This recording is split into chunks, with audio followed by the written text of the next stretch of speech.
শুনলাম নাকি আকি বইনের কিছুই হয়নি। ওই শয়তান সাধু সামন্ত জাল মেডিকেল সার্টিফিকেট বের করে আকি বইকে বাড়ি থেকে বের করে দিয়েছে।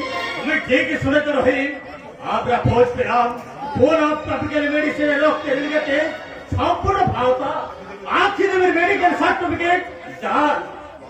সাধু সামন্ত, শয়তান সাধু সামন্ত একটা মেয়ের জীবন মিথ্যে বদনাম দিয়ে শেষ করে দেবে। না, তোমাকে আমরা ছেড়ে কথা বলবো না সাধু সামন্ত। পাকের বাড়ি মাথায় গেলে সাধু সামন্তের মাথার উপর বার করবো। আপনি মিথ্যে বদনাম যে উল্লাস দাদা রাখিকে গ্রাম ছাড়া করেছে, সারা গায়ের গেলে আর মন্দির অঞ্চল বানানোর অত্যাচার হইবে রে। দেখেছে মঙ্গলের ঘুমন্ত চেতনা, দেখেছ হেলুতানির দেখে মানুষের শিবশক্তির আরাধনা। বাবু আপনি, আমি সব সময় সব জায়গায় তোমাদের পাশে পাশেই আছি। কিন্তু আপনার বিরুদ্ধে যে ষড়যন্ত্রের গন্ধ পাচ্ছি। রহিম, হ্যাঁ, তাই তো ধানে কাটা ফেলে রেখে ছুটে এলাম আপনার কাছে। কারণ আপনি ওই শয়তানদের কাছে ছদ্মবেশী পুলিশ অফিসার হলেও আমাদের কাছে আপনি দেবতা। তবে কি আমার পরিচয়? আপনার পরিচয় যাই হোক, এই রহিম সাহেব রক্ত দিয়ে রক্ষা করবে আপনার সম্মান। তার আগে ছুটে যাবো রেল স্টেশনে, যেখানে ভিক্ষা মাত্র হাতে গেঁদে গেঁদে ভিক্ষা আছে, কোন রকমে বেঁচে আছে উল্লাস রাখি।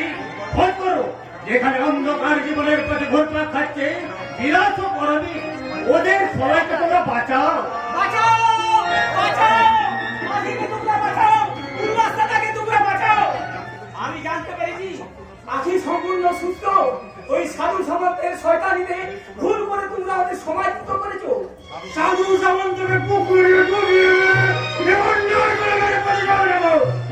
সাধু সামন্ত নয়, ওই সাউন্ডের পল্লবকেও বুঝিয়ে দিতে হবে একটা গরিবের মেয়ের জীবন দিয়ে ছেলে খেলা করলে আমরা ওদের ক্ষমা করবো না। আপনি আখি আর উল্লাসকে চিনি, খুব ভালো করেই চিনি।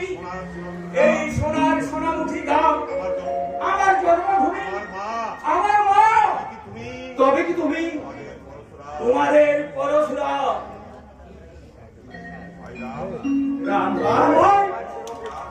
হ্যাঁ, আমি রাম, তোমাদের সেই পরশুরাম। রাতের অন্ধকারে এসেছিলাম এই সোনামুখীতে, খুঁজে ফিরলাম বাবাকে। শুনলাম ছেলে আর মেয়ের জন্য বাবা আমার পাগল হয়ে গেছে। ক্ষোভে দুঃখে অপমানের গ্লানির হাত থেকে বাঁচতে সেই রাতেই আবার হারিয়ে গেল পরশুরাম। জন্ম দিল ডাকাত ধূমকেতু, গুন্ডা ধূমকেতু, সমাজ বিরোধী ধূমকেতু। ধূমকেতু? হ্যাঁ, আমি ধূমকেতু। ওই সাধু সামন্তের নির্দয় বিচারে আমি জেল ফেরত আসামি। কিন্তু আইন তুমি নিজের হাতে তুলে নেওয়া পরশুরাম। ওই চোরাবাজারি খনি সাধু সামন্তকে পুলিশ খুব শীঘ্রই অ্যারেস্ট করবে। মানুষের রক্তে হাত না লাগিয়ে বাঁচাও তাদের যারা আজ কোনরকম অবহেলিত। চোখ মেরেছে দেখো গোটা পৃথিবীর দিকে, কালের চক্র গতিতে ঘুরিতেছে অবিরত। আজ যারা কালের শেষে, কাল তারা প্রধানত।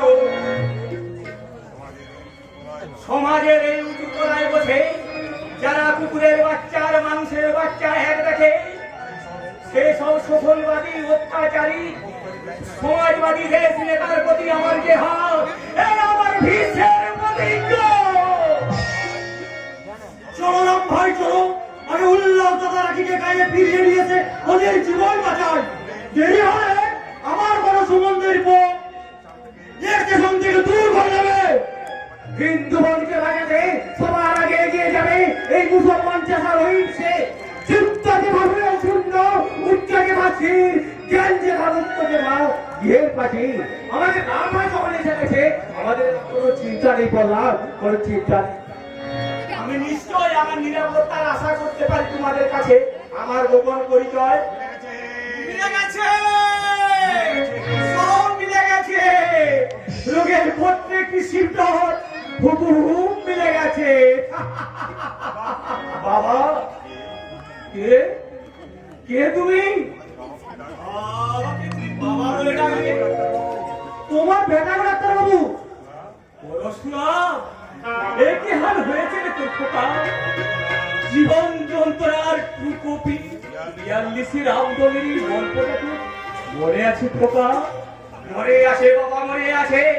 একদল মুনাফাখোর সাম্রাজ্যবাদীর হাতে কত মাহাকার সন্তান, কত স্ত্রীর মুছে গেল স্মৃতির সিঁদুর। তো সেদিন দেশাত্মবোধ কেউ কেড়ে পারেনি রে খোকা, কেউ কেড়ে পারেনি রে কাকা চাচা। মেয়ে খোঁজ নিতে কি ভুলে গেল ডাক্তারবাবু? ছেলে মেয়ে সবাই সুখে আছে, শান্তিতে আছে। ওদের যে আমি এপিআর 200 দিয়েছি। বাবা, আমাকে তুমি ক্ষমা করো বাবা। আমি তোমাদের সুখ শান্তি দিতে পারি না। তুমি আমাকে ক্ষমা করো ওর বাবা, ওর ক্ষেত্রে যুদ্ধে পৃথিবীকে ধর্ম বজায় রাখতে শ্রীকৃষ্ণ অর্জুনকে কি বলেছে জানো? জানো তোমরা? পরিত্যাগ